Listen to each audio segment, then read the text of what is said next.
আজকে আমরা শুরু করব হলো চ্যাপ্টার 4, এটা রিলেটেড টু রাউটিং। রাউটিং অর্থ হলো এতদিন আমরা যে সমস্ত অপারেশনস কম্পিউটার নেটওয়ার্কিং এর করতেছিলাম সেইগুলি ছিল related to applications and transport layer. এর অর্থ হলো আমরা আসলে এতদিন ছিলাম হলো নেটওয়ার্কের এই যে আহ, আমরা হোস্ট গুলিতে যে সমস্ত অ্যাপ্লিকেশন রান করে সেই অ্যাপ্লিকেশন প্রোটোকল গুলির যে বিভিন্ন ডেসক্রিপশন সেগুলি আমরা আলোচনা করতেছিলাম। পরবর্তীতে সেই অ্যাপ্লিকেশন গুলি একটা হোস্টে রান করা প্রসেস থেকে অন্য একটা হোস্টের প্রসেসে কিভাবে রিলায়েবলি ডেটা ট্রান্সফার করতে পারে এবং কিভাবে ফ্লো কন্ট্রোল করতে পারে, কনজেশন কন্ট্রোল করতে পারে, সেই বিষয়গুলি সম্পর্কে আমরা ফোকাস করতেছি। আর এখন যেটা আলোচনা শুরু হচ্ছে চ্যাপ্টার 4 নেটওয়ার্ক লেয়ার এবং চ্যাপ্টার 5, দুইটাই নেটওয়ার্ক লেয়ার নিয়ে আমরা আলোচনা করব। চ্যাপ্টার 4-এ আমরা আলোচনা করব নেটওয়ার্ক লেয়ারের ডেটা প্ল্যান নিয়ে, আর চ্যাপ্টার 5-এ আমরা আলোচনা করব নেটওয়ার্ক লেয়ারের কন্ট্রোল প্ল্যান নিয়ে। এই দুইটাই হলো নেটওয়ার্কের কোরে, that means backbone of the network. Core edge এ এখন আর আমরা নাই, এজ থেকে আমরা এখন মুভ করে আসলাম। এখন আমরা ঢুকবো হলো কোর নেটওয়ার্কে এবং সেই কোর নেটওয়ার্কের বিভিন্ন যে ফাংশনালিটিস আছে, ডেটা রাউটিং, যেটা যেটা ফরওয়ার্ডিং এবং যেটার যে যে ইন্টারনাল পাথ ম্যানেজমেন্ট, সেই সম্পর্কিত বিষয়গুলি সম্পর্কে আজকে আমরা আলোচনা করব। তো শুরু করব হলো নেটওয়ার্ক লেয়ার আসলে কি কি ধরনের সার্ভিস প্রোভাইড করে, ডেটা প্লেনে নেটওয়ার্ক লেয়ার কি কি ধরনের সার্ভিস প্রোভাইড করে সেইগুলি। প্রথম কথা হলো আমরা জানি যে নেটওয়ার্ক লেয়ারে ডেটা আসলে সেটা সে কি করবে, একটা লিঙ্কে সে আসবে, আর একটা লিঙ্কের উপর দিয়ে সে হলো ট্রান্সফার করবে এবং সে হলো কি করবে, একটা রাউটার তার ম্যাক লেয়ার থেকে, that means layer 2 data link layer থেকে ডেটা রিসিভ করবে, রিসিভ করে ডেস্টিনেশন অ্যাড্রেসটা সেট করবে, সেট করে এরপরে সে হলো ঠিক করবে যে নেক্সট কোন লিংকের উপর দিয়ে ডেটাটাকে ট্রান্সমিট করা যায়।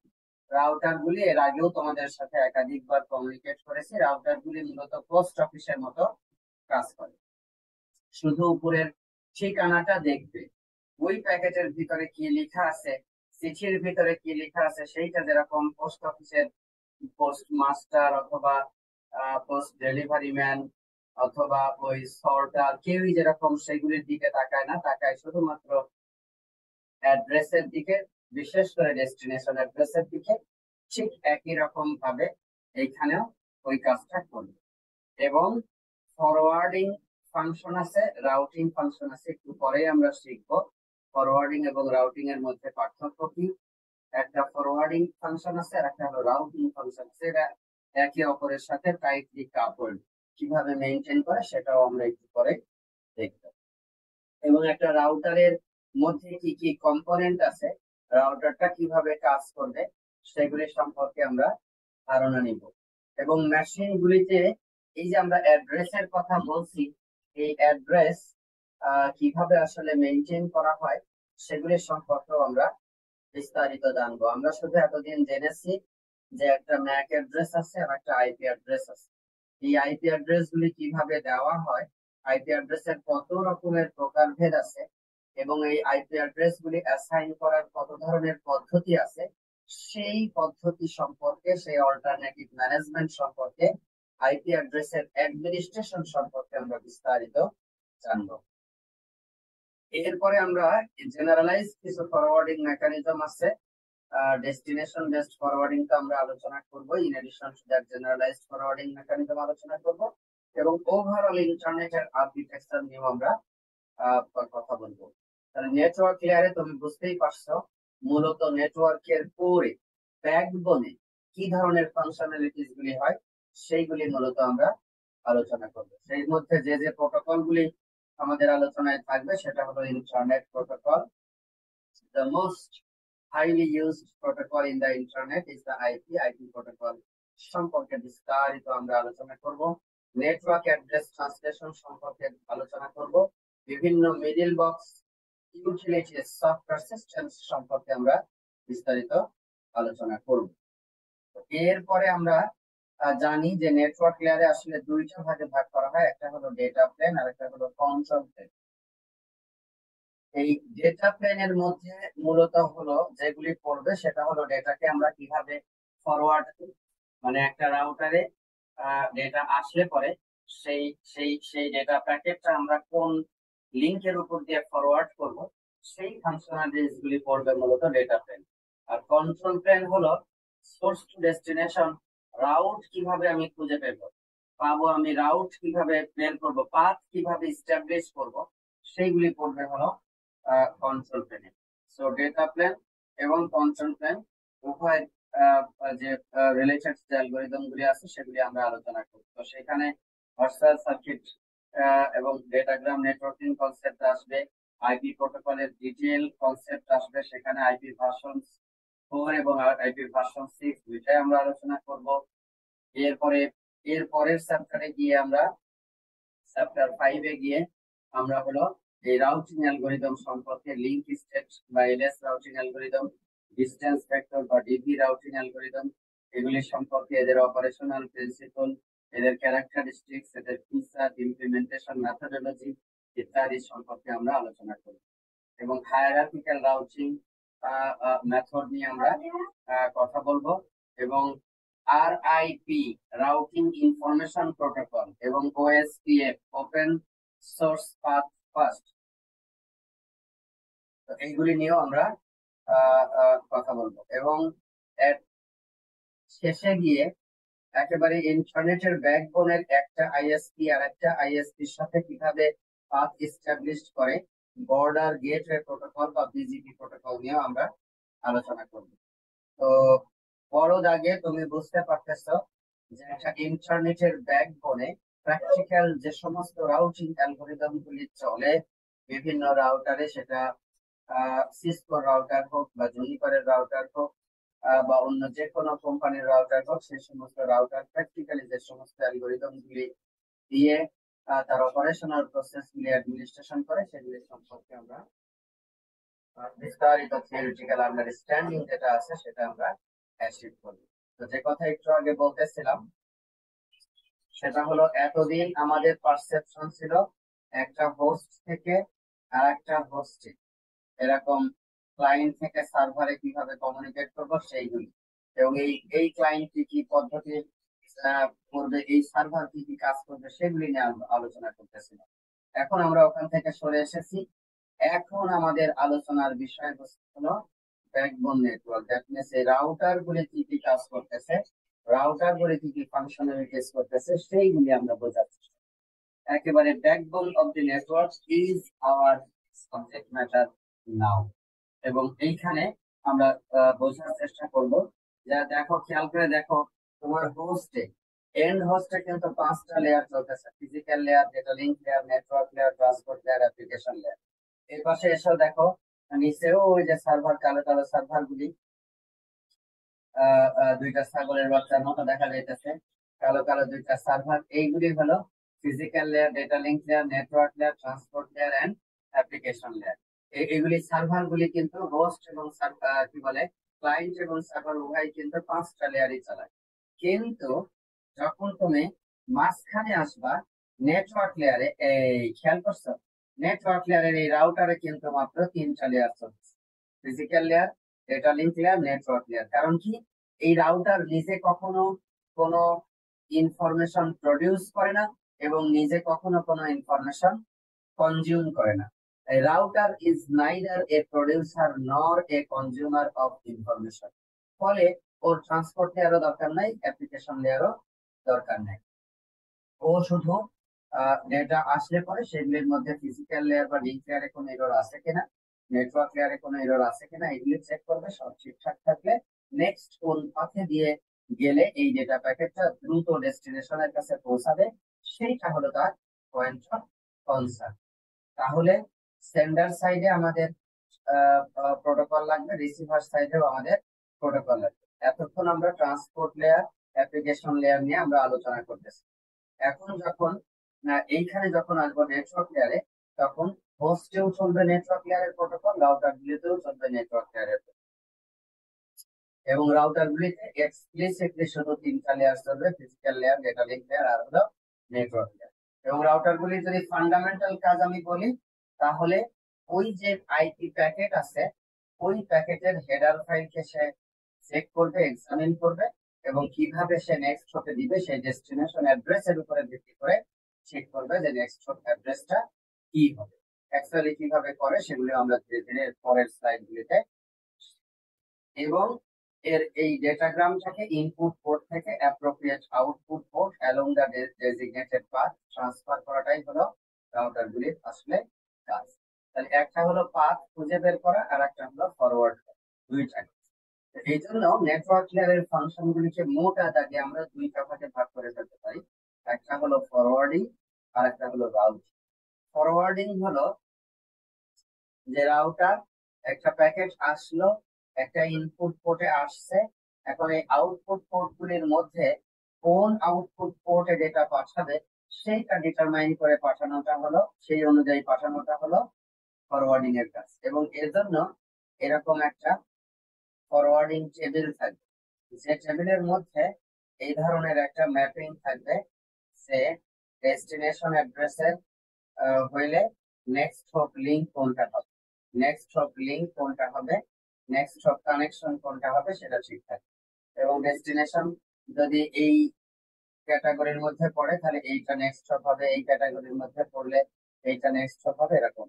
এখানে একটা নেটওয়ার্ক আছে ডেফিনেটলি, এখানে এরকম একটা নেটওয়ার্ক আছে ডেফিনেটলি, এরকম প্রত্যেকটার সাথে এরকম নেটওয়ার্ক আছে, এবং এখানে অসংখ্য অ্যাড্রেস। এই অ্যাড্রেস গুলির ক্যাটাগরির মধ্যে পড়লে তাহলে এইটা দিয়ে পাঠাবে, 3 নাম্বার দিয়ে ফর এক্সাম্পল, না হলে 2 নাম্বার দিয়ে পাঠাবে, না হলে 1 নাম্বার লিঙ্ক দিয়ে পাঠাবে। তো এইটা আসার পরে ওই হেডারটাকে সে চেক করবে, চেক করে দেখবে কোনটার সাথে ম্যাচ করে, প্রথমটার সাথে নাকি দ্বিতীয়টার সাথে নাকি তৃতীয়, নাকি এরকম একটা অসংখ্য পোর্ট এরকম থাকতে পারে একটা রাউটার। রাউটারের ক্যাপাসিটি যত বড় তার পোর্ট সংখ্যা তত বেশি। লেটস সে 48 এরকম আউটপুট আছে, তাহলে 48তম পোর্টের কোন সময় পাঠাবে অ্যাড্রেস ফেলে পরে সেটা সে নির্ধারণ করা থাকে। তাহলে ফরওয়ার্ডিং হলো moving packets from a router's input port to the appropriate output port, এইটা হলো ফরওয়ার্ডিং। তাহলে এটা হলো লোকাল ফাংশনালিটি, এইটাকে আমরা বলি data plane functionalities of a network router, এটাকে বলি data plane functionalities of a network router. এবং আরেকটা হলো রাউটিং। রাউটিং হলো determining the route from source to destination, সেটা কি একটা বড় নেটওয়ার্ক। এইটা হলো ফরওয়ার্ডিং। ধরো একটা একটা জাংশনে গেছো, এরকম ইউরোপ, কোথায় তুমি বামে যাবা ডানে যাবা কোন দিক দিয়ে যাবা, এই রকমের জায়গায় একটা জায়গায় চৌরাস্তায় গিয়ে তুমি ডানে যাবা না বামে যাবা, এইটা ঠিক করাটা হলো এরকম। আমি তোমাকে একটা এক্সাম্পল দিই। ধরো তুমি এখান থেকে লেখাপড়া শেষ করলা, করার পরে মাস্টার্স বা পিএইচডি করার জন্য তুমি বিদেশে আমেরিকার একটা বিশ্ববিদ্যালয়ে অ্যাডমিশন পাইলা, এখন তুমি যাবা। তাহলে ফরওয়ার্ডিং হলো এখান থেকে এয়ারপোর্ট যাবা, টিকিট কাটছো তুমি আগে, এবং টিকিট যে তুমি কাটছো এবং সেই টিকিট কোন এয়ারলাইন্স এর টিকিট কাটছো, লেটসে ধরো সিঙ্গাপুর এয়ারলাইন্স এর টিকিট কাটছো, তো প্লেন তোমাকে ঢাকা হযরত শাহজালাল ইন্টারন্যাশনাল এয়ারপোর্ট থেকে প্লেন তোমাকে প্রথমে সিঙ্গাপুর নিয়ে যাবে, সিঙ্গাপুর থেকে তারপর লেটসে জাপানের নারিতা এয়ারপোর্টে নিয়ে যাবে, লেটসে তারপর নারিতা এয়ারপোর্ট থেকে তোমাকে একেবারে John F Kennedy international airport New York, ওইখানে তোমাকে নিয়ে যাবে। তাহলে এই যে তুমি কোন পাথে যাবা, কোন প্লেনে যাবা, এই যে ঠিক করলা, এইটাকে হলো রাউটিং বলে, প্ল্যানিং দ্য রুট, এটা হলো রাউটিং। তাহলে বলবা স্যার ফরওয়ার্ডিং, ফরওয়ার্ডিং হলো এয়ারপোর্টে গেছো, এয়ারপোর্টে গিয়ে চেক ইন করছো, লাগেজ করছো, ইমিগ্রেশন করছো, করার পরে এখন ওই উপরে মনিটরের উপরে তাকায় দেখলা তোমার যে প্লেন নাম্বার, সেই প্লেন নাম্বার হলো এখন এই এই 10 নম্বর গেটে এর যে হ্যাঙ্গার আছে সেইখানে। এখন ওখানে 1 2 3 4 5 7 20টা গেট আছে, 20টা গেটের মধ্যে তুমি 10 নম্বর গেটে যাবে। এইটা হলো তোমার ফরওয়ার্ডিং। তুমি এয়ারপোর্টের দোতলা দিয়ে চেক ইন করে স্ক্যানিং স্ক্যানিং করে ঢুকছো, এরপরে লাগেজটা বুঝাই দিছো, এরপরে তোমার ইমিগ্রেশন করে ফেলছো, করার পরে তোমার এখন প্লেনের জন্য এম্বার্কিং এর জন্য তুমি ওয়েট করতেছো। এই যে কত নাম্বার গেট দিয়ে তুমি উঠবা প্লেনে, এইটা তোমার ফরওয়ার্ডিং। একইভাবে সিঙ্গাপুর এয়ারপোর্টে গেলা, নামলা, নামার পরে এখান থেকে হয়তো যে প্লেন ছিল সেটা 200 যাত্রী বা 150 যাত্রী মাত্র বহন করতে পারে, ছোট 747। এখন তুমি ওইখানে গিয়ে দেখলা যে বিশাল বড় প্লেন, দোতলা, 847 সিরিজের একটা প্লেন, এবং সেখানে একসাথে 450 500 মানুষকে নিয়ে চলে যাইতেছে ওই ওই ওই ওই মানে ওই যে সেইখানে আবার সিঙ্গাপুর এয়ারপোর্টে গিয়ে নামলা এক গেট দিয়ে, গেটে সেখানে কিছু চেক ইন আছে, সেগুলি করলা, করার পরে রেস্ট নিলা, নেক্সট নিয়ে হয়তো 1 ঘন্টা 1.5 ঘন্টা বা 2 ঘন্টা পরে তোমার ওইখান থেকে নেক্সট ফ্লাইটটা যাচ্ছে। সেইখানে এবার কত নাম্বার গেটে তুমি গিয়ে আবার ইম্বার্কিং করবা, সেইটা তোমাকে খুঁজে বের করা, ওইটা হলো ফরওয়ার্ডিং। এই ফরওয়ার্ডিং ফাংশন আর রাউটিং ফাংশন হলো গ্লোবাল, আর ফরওয়ার্ডিং ফাংশনটা হলো লোকাল। সো রাউটিং এবং ফরওয়ার্ডিং এর মধ্যে পার্থক্য কি সেটা সম্পর্কে জানতে। এবং একটু আগে যে আমি তোমাকে বলছিলাম যে এই যে প্রত্যেকটা ইয়েতে হলো এই ফরওয়ার্ডিং টেবিল থাকে, এই ফরওয়ার্ডিং টেবিলের এন্ট্রি কি হবে, কোন ডেস্টিনেশন হলে কোন লিঙ্কে পাঠাইতে হবে, এটা নির্ভর করবে। এটা তৈরি করে দিবে কে? এটা তৈরি করে দিবে হলো রাউটিং অ্যালগোরিদম। রাউটিং অ্যালগোরিদমটাই মূলত এই ফরওয়ার্ডিং টেবিলটা ডেভেলপ করে দিবে। এবং সেই ডেভেলপ ফরওয়ার্ডিং টেবিলের এন্ট্রি অনুযায়ী ফরওয়ার্ডিং ফাংশন একটা সার্টেন ইনপুট থেকে আসার থেকে কোন ডেস্টিনেশন লিঙ্কে দিয়ে যাবে সেটা এই ফরওয়ার্ডিং টেবিল দেখে সে ঠিক করে দিবে। তার মানে ফরওয়ার্ডিং এবং রাউটিং আলাদা আলাদা কোনো ফাংশন না, এটা জয়েন্ট ফাংশন, যেটা কোঅপারেটিভলি একে অপরের সাথে কাজ করবে for finding out or planning a particular trip from the source to destination. তো এই যে লোকাল ডেটা প্লেনের কাজ কি? ডেটা প্লেনের কাজ হলো পার রাউটার ফাংশনালিটিস লোকাল, এবং কিভাবে ডেটাগ্রাম একটা ইনপুট পোর্ট থেকে ফরওয়ার্ডেড বা আউটপুট পোর্টে কিভাবে যাবে সেইটা ডিটারমাইন করবে হলো ডেটা। আর কন্ট্রোল প্লেন যেটা করবে নেটওয়ার্ক ওয়াইড লজিক তৈরি করবে, হোল নেটওয়ার্কে কিভাবে সে পাথ প্ল্যানিং করবে সেটা নির্ধারণ করবে হলো কন্ট্রোল প্লেন। কন্ট্রোল প্লেন যে সমস্ত অ্যালগোরিদম গুলি আছে, এর মধ্যে ট্রেডিশনাল অ্যালগোরিদম আছে, কিছু সফটওয়্যার ডিফাইন্ড অ্যালগোরিদম আছে, এগুলি আমরা নেক্সট চ্যাপ্টার 5-এ পড়বো। আর এই চ্যাপ্টারে আমরা এখন কনসেন্ট্রেট করবো যেটা, সেটা হলো ডেটা প্লেন, এবং সেটা হলো ফরওয়ার্ডিং ফাংশন। তাহলে এখন তোমাদের যেটা বুঝতে হবে সেটা হলো প্রতিটা রাউটারে এই ধরনের এই যে প্যাকেট একটা করে আসছে, এটা হলো প্যাকেটের হেডার। এই হেডারের অ্যাড্রেস দেখে সে কি করবে, আইডেন্টিফাই করবে এইখানে ফরওয়ার্ডিং টেবিল আছে। এই যে একটু আগে আমি যে বলতেছিলাম, হেডারের কন্টেন্টের উপর নির্ভর করবে আউটপুট পোর্ট কোনটা হবে। এই রাউটারে দেখো 1 number 2 number 3 number output port আছে। এখন এইটা যদি এটার সাথে যদি হেডার মিলে যায় তাহলে 3 নাম্বারে হবে, এটার সাথে মিলে 2 নাম্বারে হবে, এটার সাথে হলে 3 নাম্বার হবে। খেয়াল করো তো, আমাকে বলো তো দেখি কেউ একজন, এইখানে যে হেডার আছে 0 তারপরে 3টা 1, এইটা আসলে এটা কোন লিঙ্কের উপর দিয়ে যাবে, আউটপুট পোর্ট কোনটা দিয়ে যাবে বলো তো দেখি। স্যার 2 2 দিয়ে যাবে। এক্সেলেন্ট, এই যে এইটার সাথে মিলে গেছে, এইটার সাথে মিলে গেছে। তাহলে এখান থেকে ফরওয়ার্ডিং ফাংশন এই এই এই টেবিলটা কে তৈরি করবে? এই টেবিলটা তৈরি করবে হলো রাউটিং অ্যালগোরিদম, রাউটিং প্রোটোকল, যেটা হলো কন্ট্রোল প্লেনে আমরা পড়বো নেক্সট চ্যাপ্টারে পড়বো। আর এই চ্যাপ্টারে আমরা ধরে নিছি যে এরকম একটা কি, এটা কিভাবে তৈরি হয়েছে সেটা পরের কথা, আমরা ধরে নিছি যে এটা তৈরি করা আছে। এখন এই তৈরি করা টেবিলটা এইটা কিভাবে ব্যবহার করবো। এখন তুমি প্রশ্ন করতে পারো, স্যার এমন একটা প্যাকেট আসলো যে প্যাকেটের হেডারের মধ্যে যেটা কন্টেন্ট আছে সেটা দেখলাম যে এইখানে যে চারটা আছে চারটার একটার সাথেও মেলে না, বা এরকম, তখন কি হবে?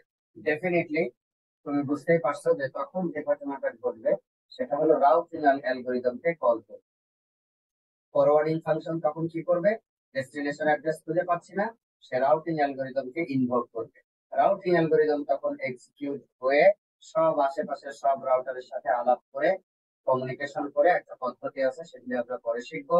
সেই অনুযায়ী সে এই ফরওয়ার্ডিং টেবিলে নতুন একটা এন্ট্রি যুক্ত করবে। আবার একটা নতুন এন্ট্রি সে কি করবে, যুক্ত করবে যে এইটা যদি ডেস্টিনেশন হয় তাহলে এইটা হবে হলো নেক্সট, সেইটা ডিটারমাইন করবে এবং সেই অনুযায়ী আবার ডেটা পাবে। তাহলে দেখো এই প্রত্যেকটা রাউটার থেকে শ্যাডো দিয়ে দিয়ে ছবি আঁকানো হয়েছে, প্রত্যেকটা রাউটারই এই ধরনের একটা আছে। তাহলে একটা হলো তোমার, এবং এই রাউটিং অ্যালগোরিদম গুলি ফরওয়ার্ডিং টেবিল গুলিকে হলো আপডেট করবে। এবং এই বরাবর যদি আমি একটা দাগ টানি, তাহলে উপরের অংশটুকু হলো কন্ট্রোল প্লেন অ্যাক্টিভিটিস আর নিচের অংশগুলি হলো ডেটা প্লেন অ্যাক্টিভিটিস, যেটা হলো local forwarding, choosing an output port based on the header content of the data packets coming at the input ports, so that data can be forwarded hop by hop from one router to the next router and to the next and to the long distance routers can be communicated through multi-hop communication. সেইটাকে আমরা বলবো data plane activities, এবং এটাই হলো আমাদের এই চ্যাপ্টারের food. আমাদের এই চ্যাপ্টারের ফুডই হলো এই ডেটা প্লেন সম্পর্কে বিস্তারিত জানো। আর কন্ট্রোল প্লেনে আপাতত শুধু জানো যেরকম রাউটিং অ্যালগোরিদম, বিভিন্ন রাউটিং অ্যালগোরিদম থাকে যেগুলি অন্যান্য রাউটারের, ইন্টারনেটের অন্যান্য রাউটারের সাথে কমিউনিকেট করে কোন পাথ দিয়ে যেতে হবে সেই পাথ ডিটারমাইন করে, নেটওয়ার্কের রাউট ডিটারমাইন করে, এবং সেই অনুযায়ী এই এই এই এই hop by hop data transfer হবে। তো এইটা হলো আমাদের বড় দাগে দুইটা কাজ। তাহলে কেউ যদি তোমাকে প্রশ্ন করে যে কন্ট্রোল প্লেন এবং ডেটা প্লেনের মধ্যে পার্থক্য কি, পারবা? কেউ যদি প্রশ্ন করে কন্ট্রোল প্লেনের ফাংশনালিটিস গুলি কিভাবে হয় চিত্র সহ বর্ণনা করো, পারবা? কেউ যদি বলে ডেটা প্লেনের ফাংশনালিটিস গুলি চিত্র সহ বর্ণনা করো, পারবা? কেউ যদি তোমাকে বলে যে ফরওয়ার্ডিং এবং রাউটিং এর মধ্যে পার্থক্য কি, একটা ছবি এঁকে বোঝাও, সেটা তুমি পারবা। এবং এই ধরনের ফাংশনালিটিস গুলি কোন লেয়ারে হয়, নেটওয়ার্ক লেয়ারে হয়, সেগুলি কারণ সহ তুমি বলতে পারবা। রাউটিং প্রোটোকল গুলি দুই রকমের, একটা ট্রেডিশনাল রাউটিং অ্যালগোরিদম যেগুলি দীর্ঘদিন যাবত ইন্টারনেটে চলে আসছে, আর একটা হলো সফটওয়্যার ডিফাইন্ড নেটওয়ার্কিং, এসডিএন।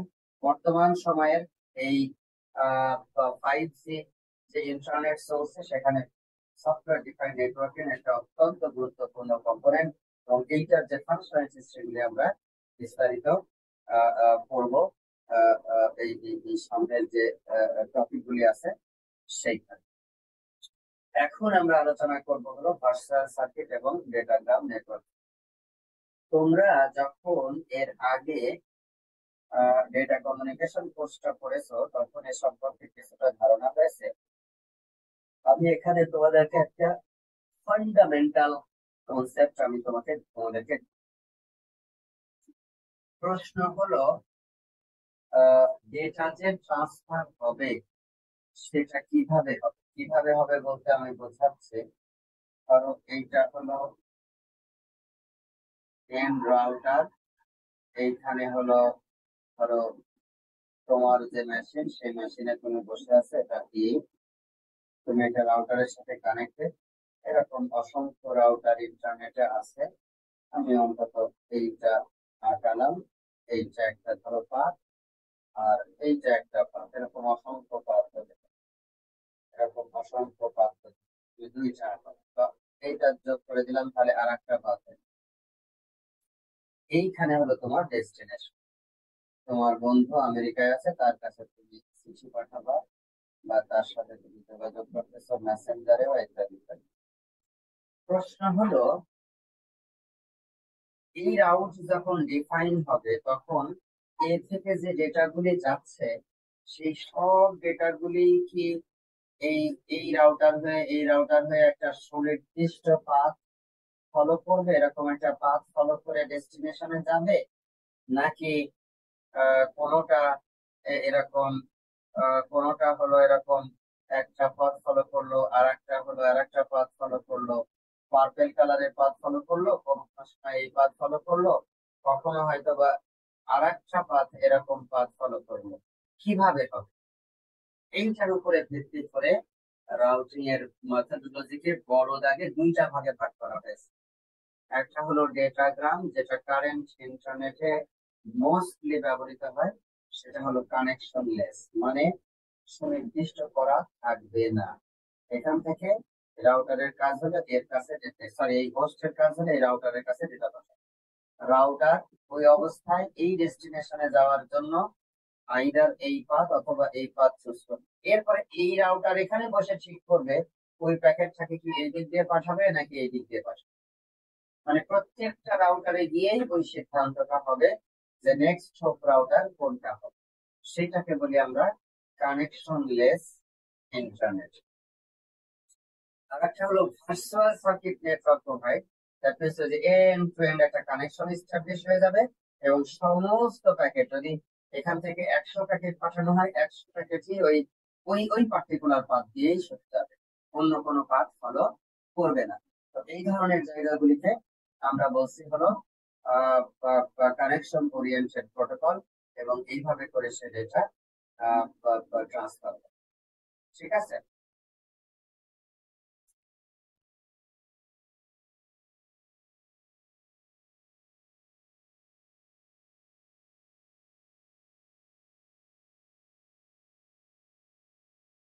এবার এই কাজটা আসলে এখানে হবে।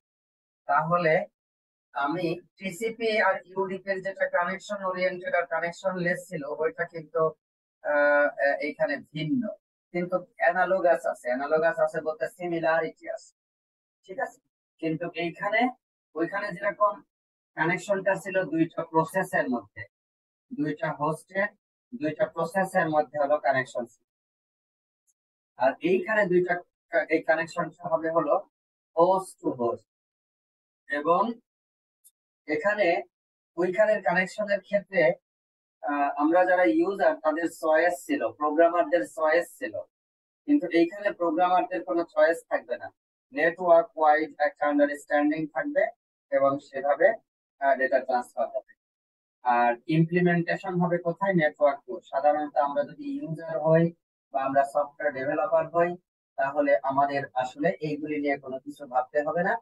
আমরা শুধু চুজ করব কোন রাউটিং প্রোটোকল ব্যবহার করব, সেই রাউটিং প্রোটোকলই এই এই রাউট খুঁজে বের করা, ফরওয়ার্ডিং করা, কোনো প্যাকেট হারায় গেলে ওইটাকে রিট্রান্সমিট করা, কোনো রাউট ডিসরাপ্ট হয়ে গেলে ওই রাউটটাকে আবার রিকনস্ট্রাক্ট করা, সব কাজ সে করবে।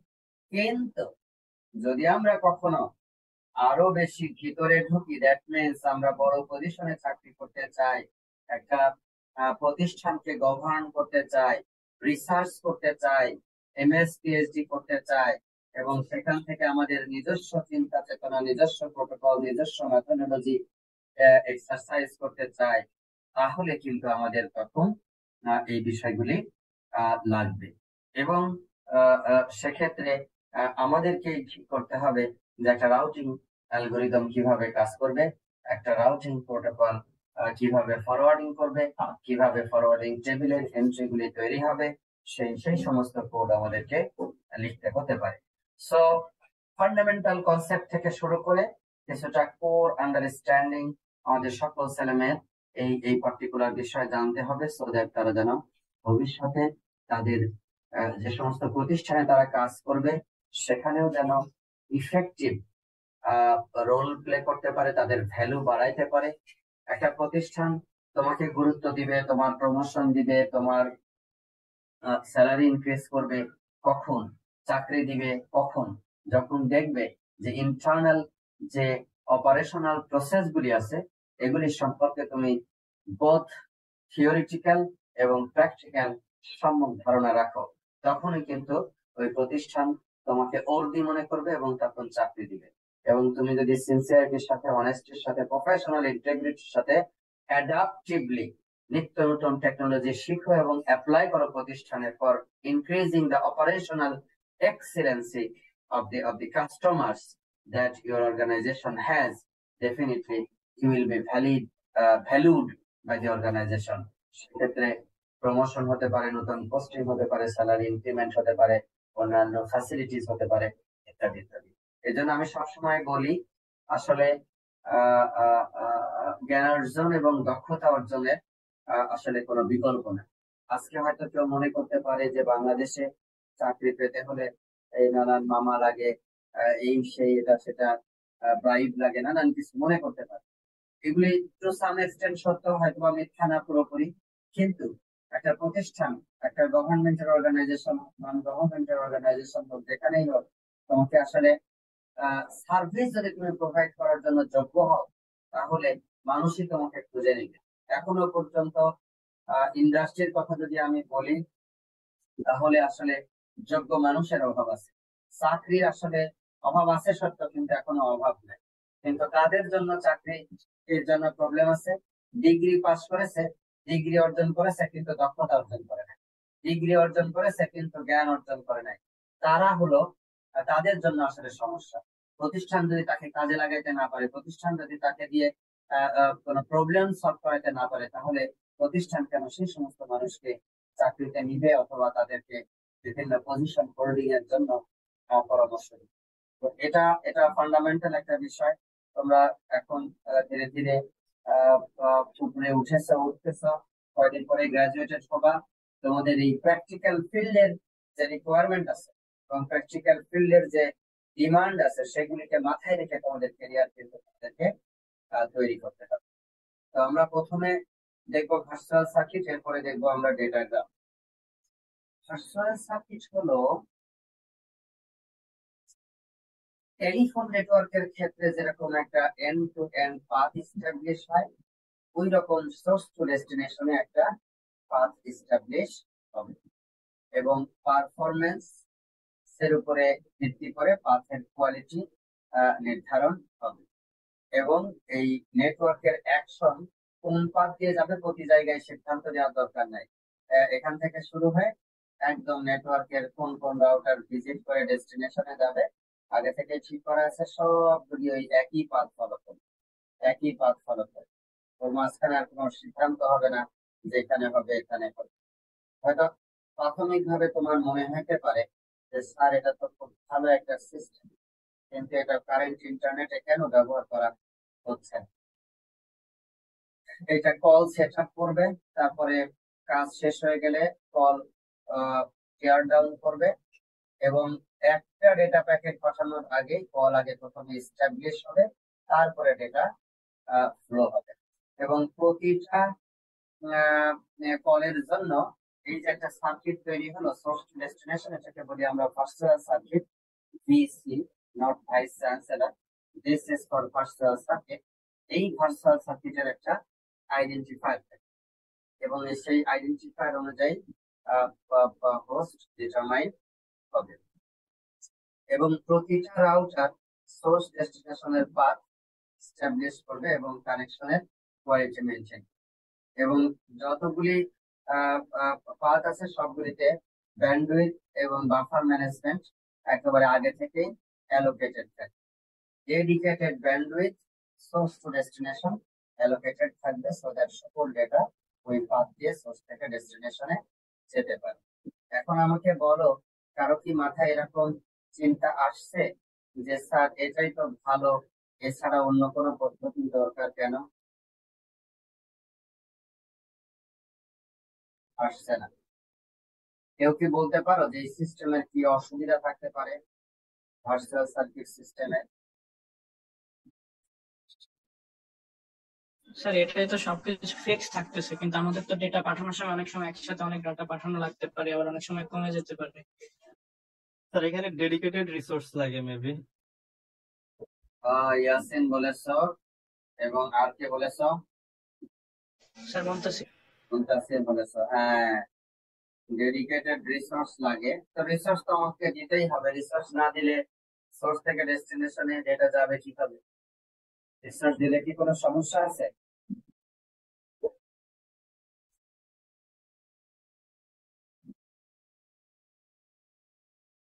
ইয়েস, সমস্যা আছে। কেন? দেখো, একটা প্র্যাকটিক্যাল অ্যাপ্লিকেশনের দিকে যদি তুমি তাকাও, ধরো আমরা ধরি ওয়েবসাইট ভিজিট করতেছি, হ্যাঁ? আমরা কি করি দেখো, এই ওয়েবসাইটের অ্যাড্রেসের মধ্যে একটা ওয়েবসাইটের অ্যাড্রেস লিখি, তাই না? অ্যাড্রেস লিখে একটা এন্টার দিই। এন্টার দিলে সাথে সাথে ওই ওয়েব অ্যাড্রেসের পৃষ্ঠার মধ্যে আজকের প্রথম আলো দেখতেছি, তো এই প্রথম আলোতে যে কন্টেন্ট গুলি আছে এগুলি সব চলে আসে, সব এখানে চলে আসে। এখন দেখো, যখন আমি এখানে অ্যাড্রেসটা লিখে এন্টার দিয়েছি, তখন ওইখান থেকে ডেটা, সার্ভার থেকে ডেটা আমার ক্লায়েন্টে এসেছে। আর যখন আমি এই ওয়েব অ্যাড্রেস লিখে এন্টার দিয়েছি, তখন ক্লায়েন্ট থেকে সার্ভারে ওয়েবের অ্যাড্রেসটা গিয়েছে। আর যখন এখানে ডেটা আসলো, আসার পরে কিন্তু আমি এটা পড়তেছি, হেডলাইন গুলি পড়তেছি, ক্ষেত্র বিশেষের ভিতরে পড়তেছি। ফার্দার কোনো লিঙ্কে ক্লিক না করা পর্যন্ত ডেস্টিনেশন থেকে কিন্তু কোনো ডেটা সোর্সে আসছে যতক্ষণ আমি পৃষ্ঠা করতেছি। তো আমরা এরকম ক্লিক করি অ্যাড্রেস লিখে, অথবা এক লিঙ্ক থেকে আর এক লিঙ্কে, এক খবর থেকে আর এক খবরে যায়। এইটা হয়তোবা খুব কম পরিমাণ সময়, একেবারে মিলি সেকেন্ডের মধ্যে এই ঘটনা ঘটে যায়। কিন্তু পেপারটা যখন পড়ি, ওটা কিন্তু লম্বা সময় ধরে। তার মানে হলো কি, আমি যদি এই পরিমাণ ব্যান্ডউইথ এই এ আর বি এর মধ্যে অ্যালোকেট করে এভাবে রিজার্ভ করে রাখি এবং লম্বা সময় ওটা ব্যবহার না করি, তাহলে পরে অন্যরা কিন্তু এই ব্যান্ডউইথটা ইউজ করার সুযোগ পেল না। Bandwidth reservation for non-continuous connectivity among the source and destination is causing poor utilization of the bandwidth.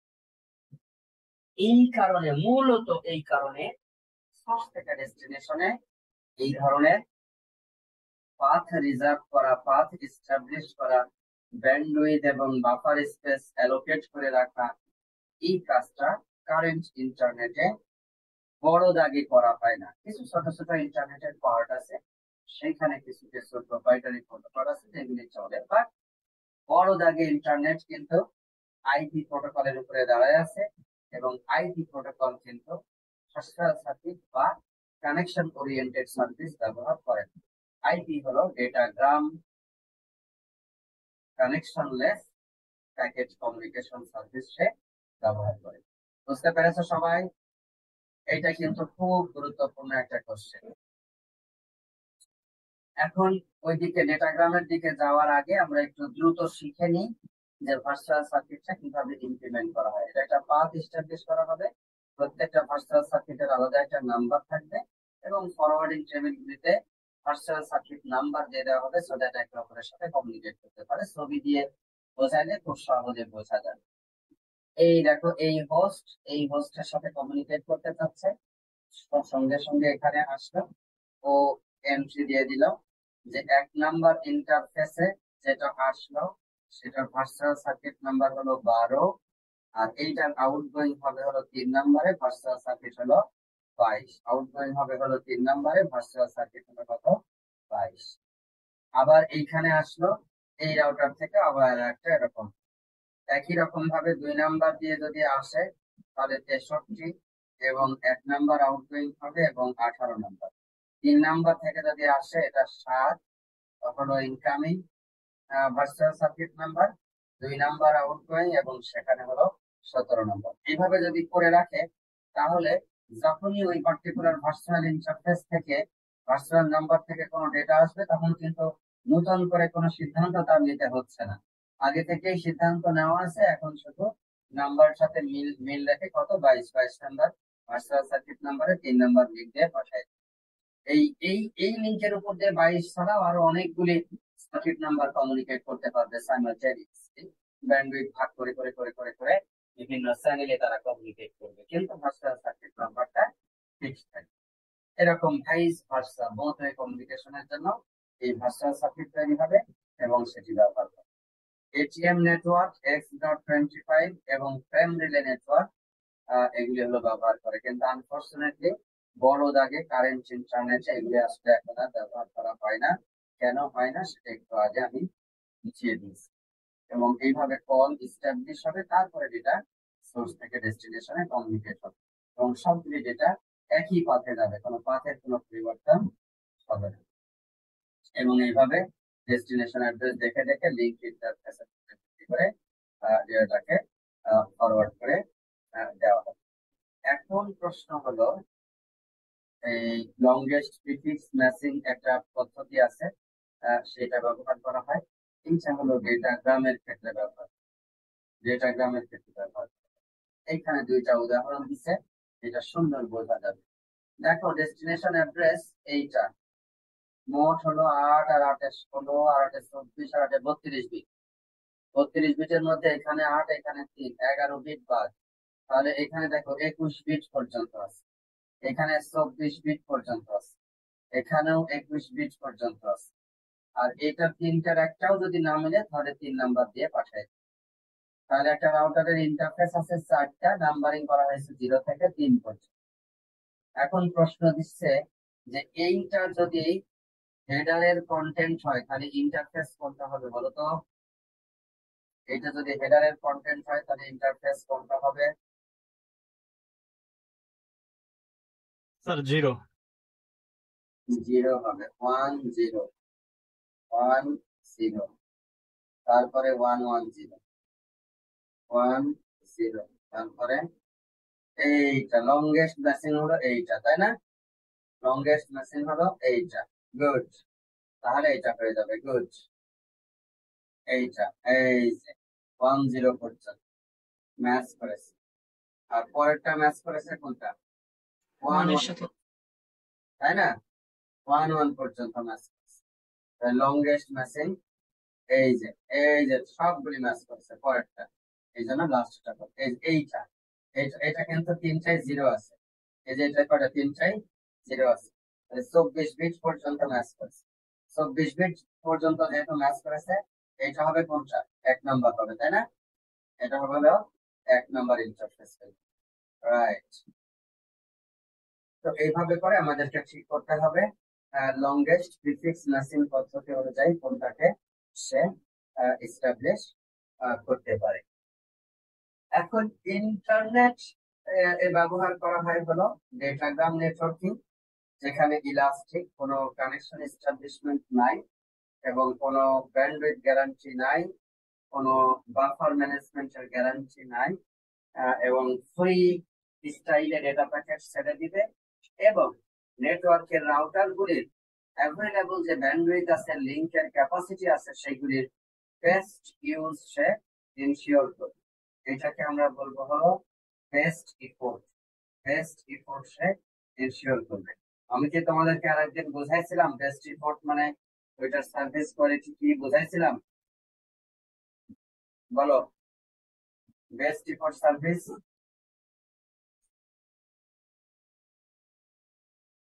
মনে আছে কারো? জি স্যার, বুঝাইছিলেন স্যার। বলেছিলাম, মনে আছে?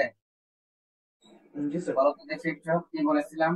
স্যার আপনি উদাহরণ দিয়ে বুঝাইছিলেন স্যার, যে মেহমানের উদাহরণ দিয়ে স্যার, যখন আমার রিসোর্স যেরকম থাকবে সেটা অনুযায়ী বেস্ট সার্ভিস দেওয়া আর কি।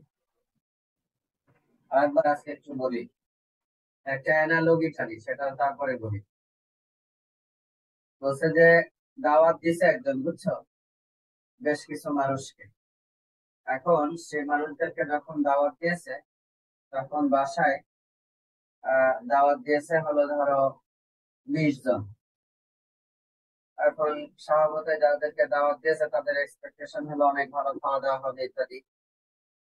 তখন সে কি খাওয়া হবে, অনেক এটা সেটা এসব কিছু বলে নাই। সে শুধু বলছে আমি সর্বোচ্চ আমার আমার সর্বোচ্চ ইয়ে দিয়ে আপনাদেরকে সন্তুষ্ট করার চেষ্টা করি, মানে বেস্ট ইফোর্ট সার্ভিসটা আপনাদেরকে দিই। তো একজন দাওয়াত দিয়েছে, দাওয়াত দিয়ে 20 জন জন্য, সাথে আরো কিছু কর্মচারী সহ একটা 25-26 বা এরকম মানুষের জন্য রান্না বান্না করেছে, বা নিজেদের ফ্যামিলি মেম্বার সহ 30 জনের জন্য রান্না বান্না করেছে। মাংস, পোলাও, দই, হ্যাঁ, বিরিয়ানি, রোস্ট, যা যা লাগে সব রান্না বান্না করেছে, খাওয়া দাওয়া দিয়েছে, সুন্দর হয়ে গেছে। তাহলে এটা তো best effort, definitely best service. ইন্টারনেটের বেস্ট ইফোর্ট হলো এইটা না, এইটা গ্যারান্টি করবে না যে সবসময় একদম ওই ধরনের সার্ভিস দিবে। ইন্টারনেটের বেস্ট ইফোর্ট সার্ভিস হলো ওই যে হোস্টের কথা বললাম, ওই হোস্ট যদি সাদা ভাত, ডাল, আলু ভর্তা, মাংস, আর কিছু সালাদ এরকম দিয়ে যদি খাবার দেয়, কিন্তু সেই খাবার পরিবেশনা, সেই অভ্যর্থনা, সেই আতিথেয়তা বা তাদেরকে যে গ্রহণ করা, এর মধ্যে যে আন্তরিকতা, টাচিং অফ হার্ট, এবং তার যতটুকু আছে সেটা দিয়ে সর্বোচ্চ যদি সে চেষ্টা করে থাকে, সেখানে যদি দই ফিরনি নাও থাকে, রোস্ট যদি নাও থাকে, পোলাও যদি নাও থাকে, তাও সেটা অনেক ভালো সার্ভিস বলে গণ্য হবে। ইন্টারনেটের বেস্ট ফর সার্ভিস হলো রাউটার গুলি কমিটমেন্ট দিচ্ছে নেটওয়ার্ক অ্যাপ্লিকেশনকে যে এই মুহূর্তে আমার যতগুলি ইনপুট আউটপুট পোর্টের ব্যান্ডউইথ এবং লিঙ্ক ক্যাপাসিটি আছে, তার সর্বোচ্চ সদ্ব্যবহার করে যতটা ভালো সার্ভিস তোমাকে দেওয়া সম্ভব হয় সেটা আমি তোমাকে দিই। That is what the best for service of internet is. এখন বলতে পারো যে স্যার, এরকম যদি সার্ভিস হয় তাহলে একটা সময় আমি অনেক ভালো সার্ভিস পাবো। ওই বাড়িতে 20 জন মানুষকে দাওয়াত দিয়েছে, কিন্তু কোনো কারণে যে সমস্ত 10টা ফ্যামিলি থেকে 20 জন মানুষ আসার কথা ছিল, সেই সমস্ত ফ্যামিলি থেকে তার ভাই, তার মা, তার ছেলে মেয়ে এরকম করে করে এমন ভাবে নিয়ে এসেছে যে এখন আসলে 20 জন মানুষ আসে নাই, মানুষ হয়ে গেছে 50। তাহলে 50 জন মানুষের খাবার, কি বলে, 20 জন মানুষের খাবার যদি 50 জন মানুষকে দিয়ে খাওয়ানোর চেষ্টা করা হয়, তাহলে যেরকম খাবারের মান সিগনিফিকেন্টলি ড্রপ হয়ে যাবে, ঠিক একই রকম ভাবে আপনি স্যার যেটা বলছেন সেই অনুযায়ী এখন তার যা আছে তাই দিয়ে সর্বোচ্চ যেটা দেওয়া হয় সেটা যদি করা হয়, তাহলে আমার অ্যাপ্লিকেশন আমি যেটা চালাচ্ছি সেটার সার্ভিস আমি ইন্টারনেটের কাছ থেকে পাবো না। কথাটা ট্রু, কথাটা ট্রু। বাট আমি ওই ডাইরেক্ট অ্যানালজিতে যাচ্ছি না। এখন যেটা বলবো সেটা হলো, ইন্টারনেট হলো গণতান্ত্রিক না, ইন্টারনেট হলো প্রায়োরিটাইজড সার্ভিস প্রোভাইড। ইন্টারনেট হলো প্রায়োরিটাইজড সার্ভিস প্রোভাইড করে। কি ধরনের প্রায়োরিটাইজড সার্ভিস? ইন্টারনেট বলছে যে সমস্ত ইউজারের ডিমান্ড অনেক হাই এবং রিকোয়ারমেন্ট অনেক হাই, তাদেরকে ডেডিকেটেড ব্যান্ডউইথ সে দিয়ে দিবে, আর বাকিদেরকে বাকি যতটুকু আছে সেইটুকুর মধ্যে ব্যবহার করতে দিবে। অ্যাজ ইফ, শুনতে খারাপ লাগলেও আমি শেয়ার করতেছি, অ্যাজ ইফ ওই যে 20 জনের খাবার তৈরি করছিল তার মধ্যে 10টা ফ্যামিলি থেকে যে 10 জন কর্তা ব্যক্তি ছিল, সেই 10 জন কর্তা ব্যক্তিকে আলাদা করে একটা রুমে নিয়ে তাদের জন্য পুরো খাবারটাই দেওয়া হলো, মানে এক একজনের জন্য যতটুকু বরাদ্দ ছিল ততটুকুই দেওয়া হলো, আর বাকি 10 জনের খাবার দিয়ে বাকি 40 জনকে কিছু একটা ম্যানেজমেন্ট করেছে। মানে এইটা হলো ইন্টারনেটের সার্ভিসের প্রকৃতি। যদিও সোসাইটির জন্য আমি অ্যানালজিটা দিতে চাচ্ছিলাম না, সোসাইটির জন্য এটা নিঃসন্দেহে দৃষ্টিকটু এবং এটা অ্যাকসেপ্টেবল না। বাট ইন্টারনেট কাস্টমারের ডিমান্ড ভেদে এবং কাস্টমারের কোয়ালিটি ভেদে, কাস্টমারের টাইপ ভেদে heterogeneous service, quality of service সে প্রোভাইড করে। আর আর যেগুলি কাস্টমার হলো শেয়ার্ড ব্যান্ডউইথ ব্যবহার করবে, ডেডিকেটেড ব্যান্ডউইথ ব্যবহার না করে শেয়ার্ড ব্যান্ডউইথ ব্যবহার করবে, তাদের জন্য ওই যে বেস্ট ফর সার্ভিস। কখনো ভেরি হাই স্পিড পেয়ে যাবে, যেরকম রাতের বেলা শেয়ার্ড ইন্টারনেট যারা ব্যবহার করে, রাতের বেলা কেউ ব্যবহার করতেছে না, ফলে ওই ভিআইপি দের ব্যান্ডউইথ সব দিয়ে এসে আমজনতার মধ্যে দিয়ে দিচ্ছে, তখন ভেরি হাই স্পিড, তখন সবাই ভিআইপি হয়ে যাচ্ছে, ভেরি হাই স্পিড, কারণ ওই সময় মানুষই আছে অনেক কম, সবাই ভালো ইন্টারনেট স্পিড পাচ্ছে। কিন্তু যখন অফিস আওয়ার, দিনের বেলা বিজি আওয়ার, তখন হলো সবাই ব্যবহার করার পরে বাকি যতটুকু আছে ওইটুকুর হলো বেস্ট রিপোর্ট সার্ভিস দেওয়া হবে। তো এইটাকে বলা হচ্ছে হলো ইন্টারনেটে বেস্ট রিপোর্ট সার্ভিস। এটা একটু ভালো করে তোমরা মাথায় রাখবা, এবং এইটার যে পরিচালনা পদ্ধতি সেটা সম্পর্কে তোমরা জানবা।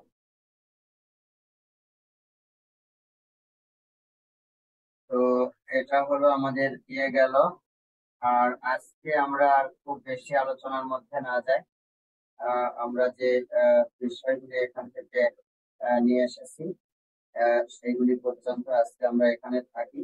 আগামী দিন আমরা আইপি প্রোটোকল নিয়ে আলোচনা করব, ইন্টারনেট প্রোটোকল, এবং up to internet protocol version 6 পর্যন্ত আমরা চেষ্টা করবো এগুলি বিস্তারিত আলোচনা করার। এখন তোমাদের ভিতর থেকে যদি কোনো প্রশ্ন থাকে সেটি আমি নিতে পারি, না হলে ফলোড বাই রোল কল আমরা আজকের ক্লাসটা শেষ করব।